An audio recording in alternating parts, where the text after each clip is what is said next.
If you are a home buyer, I need to let you know about some changes that recently just happened in the real estate industry on August 17th. You might be responsible for paying for your agent's compensation. So in the past, that listing agent normally would negotiate the compensation for both the listing agent and also for the buyer's agent.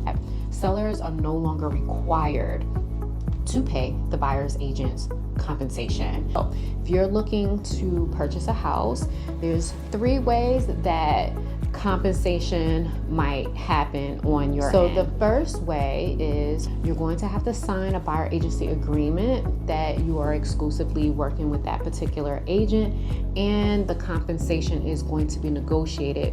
You would be responsible for paying your agent.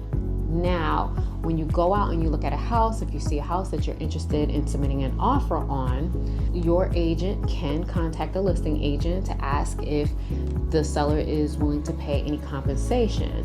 If they're not willing to pay any compensation, then you're going to fall back to the buyer agency agreement that you and your buyer's representative agreed to, and you will be responsible for paying that compensation.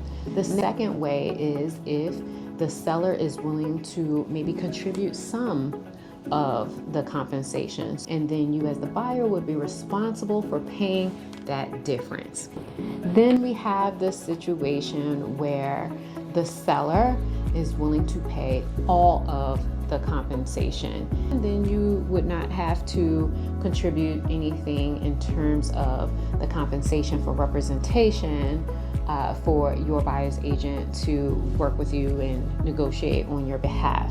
But before you see any houses, you will be required to sign a buyer agency agreement. So hope this helps for you to understand some of the changes that took effect recently in the real estate industry across the United States. Now, if you have any questions, make sure you leave me a comment. I'll be happy to answer whatever I can.